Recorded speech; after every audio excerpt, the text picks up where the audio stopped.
Alright, we're here with Above and Beyond at Global Gathering Festival 2011. So first up, just one of the generic questions out of the way for our audience. How did you guys first meet up and start making music?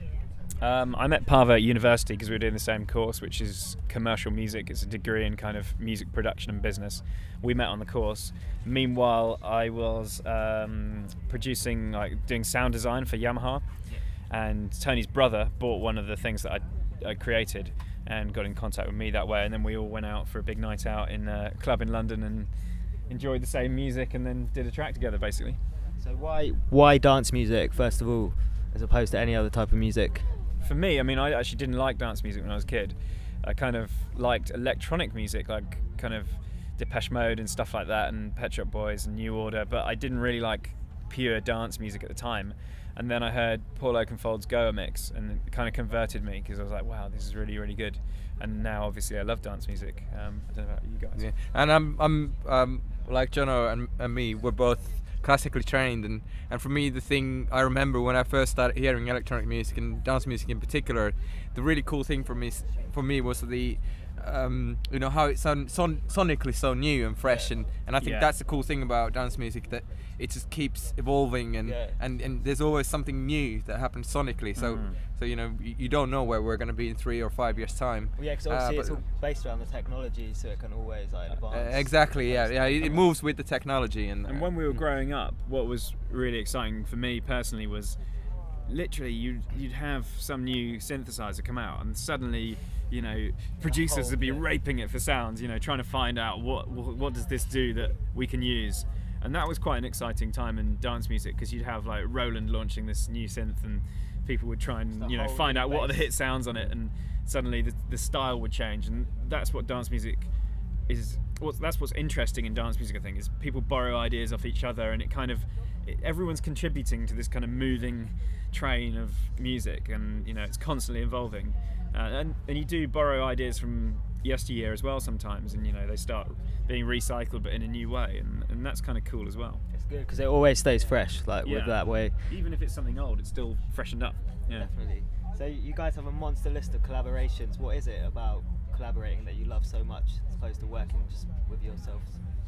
Well, actually, I think one of the things that we've done ever from the beginning, you know, we've done some remixes for people and stuff, but mostly when we've been writing the Above and Beyond material, we've been trying to work with only a few people and not actually that many people, because what we found is that it's something about the relationship that we have with the people that we're writing with that is really important. Like on the Group Therapy, our new album, we're working only with 2 singers, Richard Bedford, who's doing the male vocal tracks, and Zoe Johnston, and then Tony's doing one, and then I'm doing a little bit of one.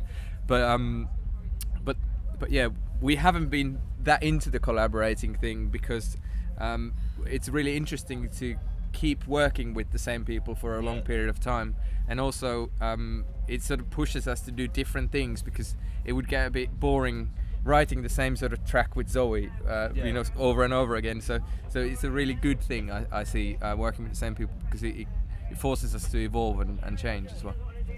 Cool. With Group Therapy, how was that, making that as opposed to any of your other albums? What challenges did you face, if any?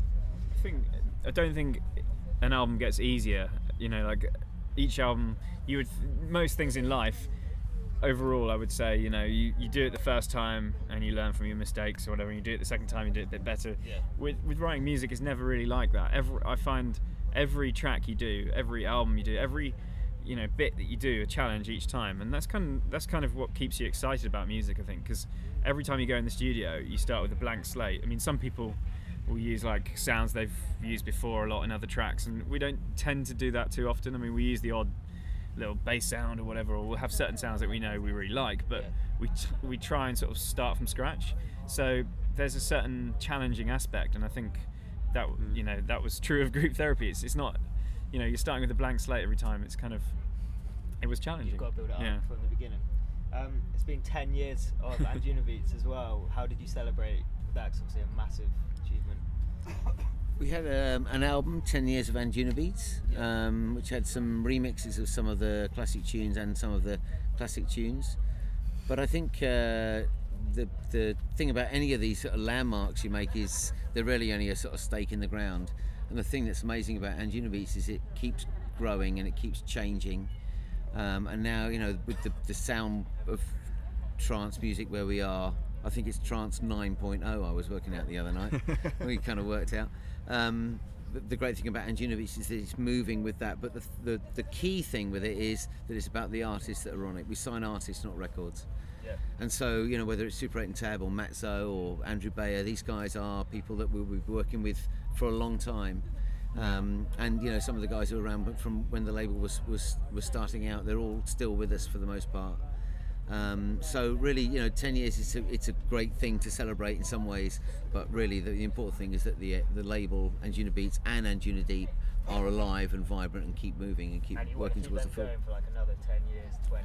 Who knows? It's funny, yeah. I mean, like I read somewhere someone was talking about how we'd planned to do something, and I thought that's not right actually, because we've never really planned anything. You know, you just kind of do it, and like you don't plan to have 3 hit singles or whatever, or you don't plan to do a remix with Madonna. These things come along and you decide whether you want to do them or not, and that's kind of how we'll continue to operate. Obviously you kind of have certain ideas. Oh, we'd like to play that festival next year, why don't we do Burning Man? Or, you know, we have ideas about things we want to do, but generally because of the way the world is, you can't really sort of think too far ahead. And who'd have known that Facebook would have come along 5 years ago or whatever, you know? So we don't really think like that. And so the 10-year thing it's kind of something that you're externally measured by rather than something that we internally look at and go, we've done it for 10 years, but it's just come organically, just over time.